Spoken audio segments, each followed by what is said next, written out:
Hi everyone, discussing two important terms which are quite confusing and they are a potential question in the coming examination. So try to remember these terms and try to study them properly because in exam, as you know that we are in the hurry, so there can be a chances that we can do a mistake. So what are these two terms?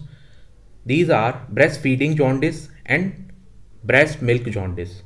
So what is breastfeeding jaundice? Breastfeeding jaundice, as you know that it occurs due to decrease or insufficient breastfeeding, which ultimately result in the dehydration in the child. So this dehydration will ultimately result in relative polycythemia, because you know that breast milk contains 90% of water.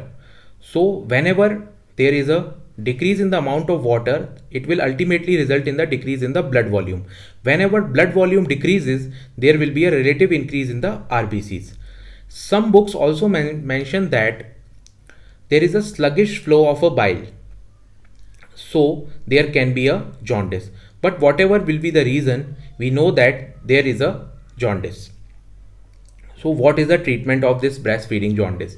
So you should advise mother that mother should feed the child in adequate manner. And now you may ask me that what is the adequate breastfeeding and how we can manage this adequate breastfeeding. Now adequate breastfeeding you can find in the child by a simple method that mother should feed the child adequately in order that child should micturate frequently and child should get adequate sleep, and also there is a amount of weight gain. By these three parameters we can find out that child is getting adequate feeding. So you have to advise mother that she should feed the child in adequate manner, and if there is any deficiency it should be fulfilled. Now moving on to breast milk jaundice.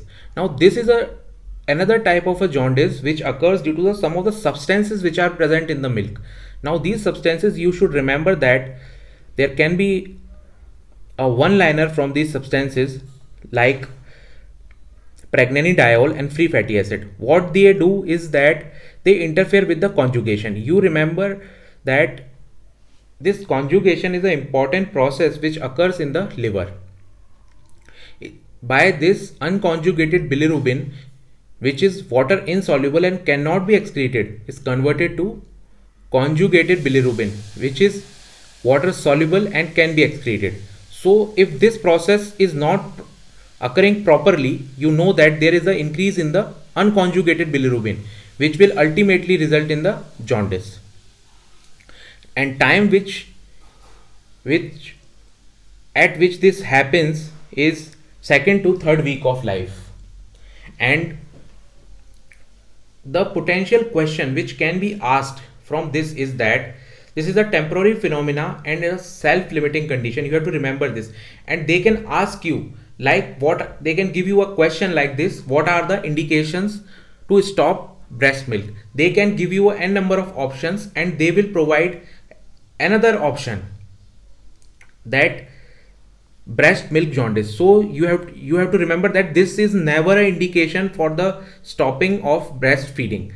So continue breastfeeding, as this is a temporary phenomena. It will resolve, and it will resolve automatically, and it is a self-limiting condition. So try to remember this.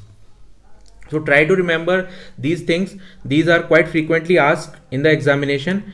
And also, if you like my video, share this with your friends, and also don't forget to subscribe my channel. I will be sharing more and more questions as well as more and more images and clinical scenarios on my channel regarding NEET PG examination. Thank you and thanks for watching.